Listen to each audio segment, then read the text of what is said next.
This time, I'll be starting the kitchen rebuild, replacing the floor, building a new wall, and drywalling.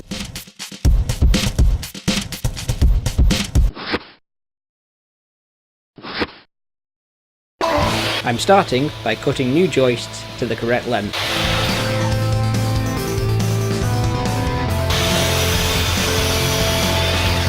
I'm marking the crown, the natural bow in the wood, to ensure I install them the correct way up.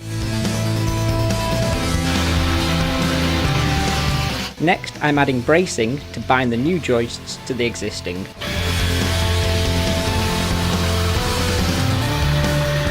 These braces will also provide a fixing point for the new stud wall.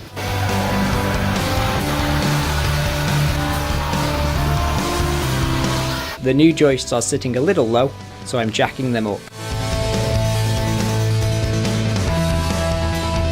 Then securing with masonry screws.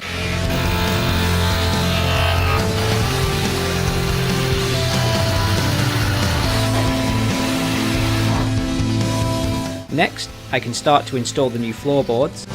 I'm using tongue and groove boards, but I'm removing some of the tongs to make lifting them up easier in future.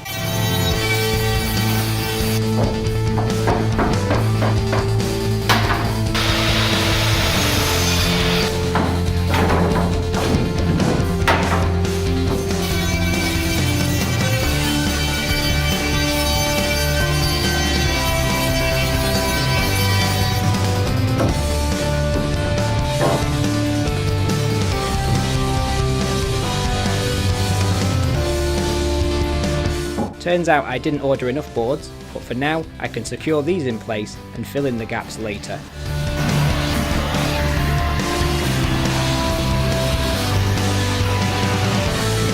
Two screws per board at every joist intersection.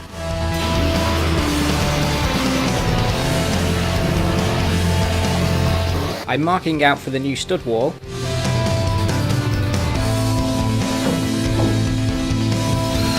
And screwing the bottom plate into the bracing I installed earlier. Next, I'm adding bracing directly above to give me somewhere to attach the top plate.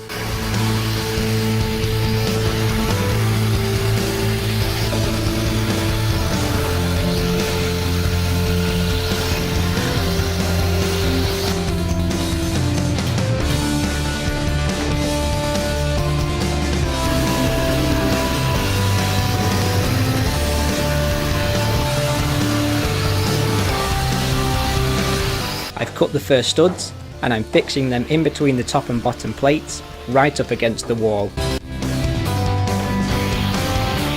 They're slightly longer to ensure a tight fit, which stops them from moving whilst I add screws.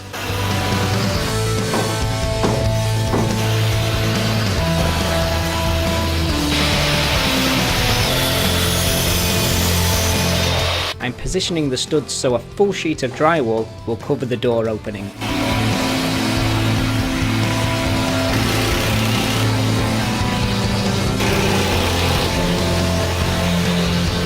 With the main studs in place, I can remove the bottom plate in the door opening.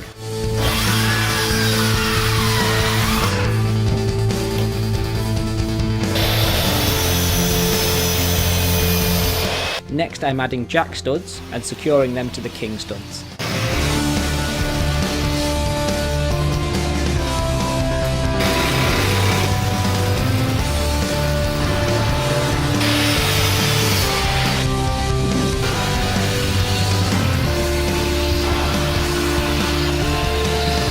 This bracing will stiffen up the structure. These studs are slightly misaligned, so I'm using a screw and a hammer to apply leverage, then securing in place. So now they're aligned.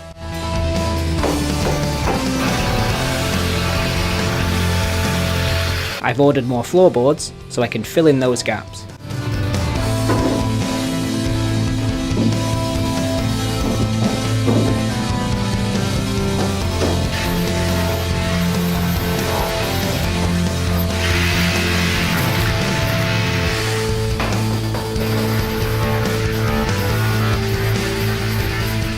These holes in the brickwork make room for a new beam that picks up the load of the old partition wall.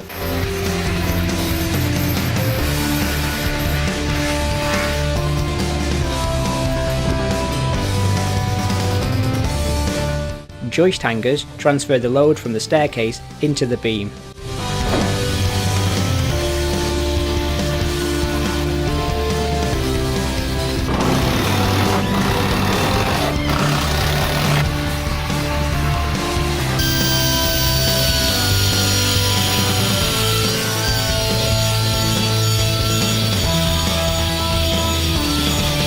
And the beam is secured in place with new brickwork.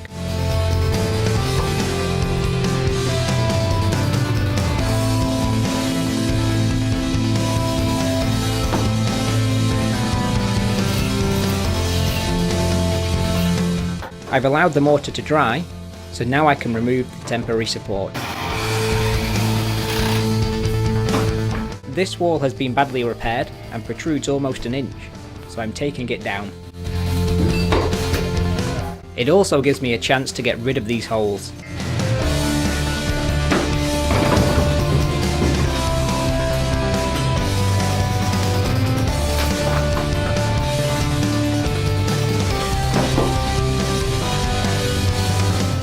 I'm adding an even bed and pushing the bricks down into it, checking it's in line with existing courses as I go. The mortar is a 5:1 mix of building sand and cement with water and plasticizer.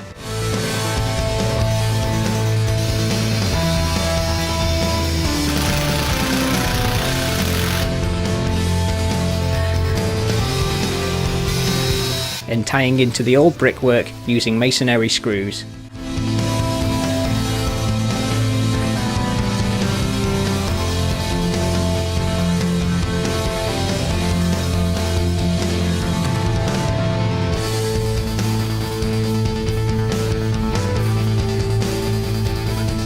I think that's okay for a first attempt. Now in the new kitchen, I'm adding battens to the wall. I drill a 7mm through hole, add a wall plug, then secure with a screw.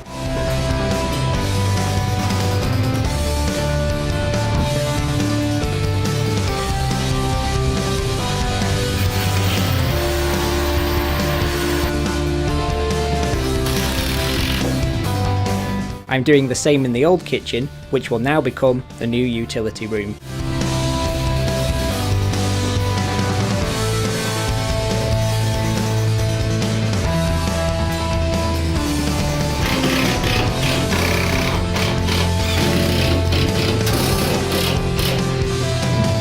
I'm drywalling the ceiling first in this room,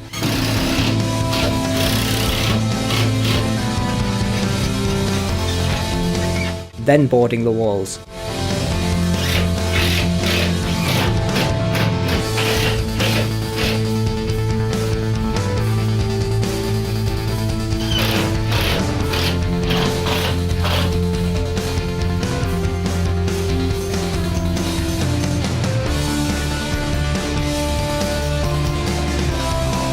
Next, I'm adding soundproofing insulation before I cover the studs with drywall.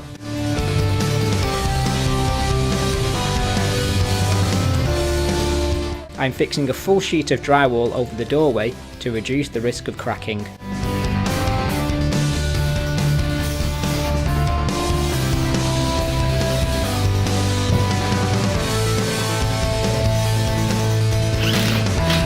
In the new kitchen, the doorway has been moved over, so now I have to add flooring beneath the new door opening.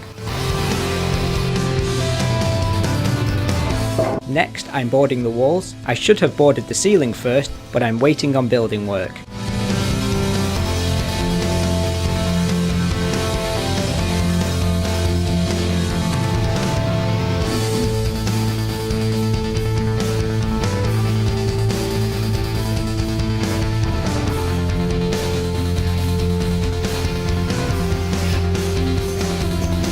A few days later, the building work is finished, so now I can board the ceiling.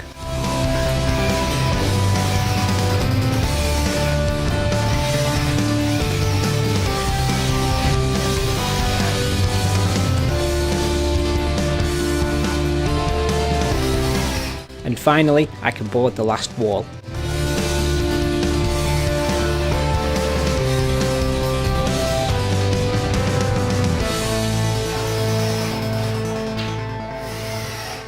So, the cost so far? A professional builder and materials was 910.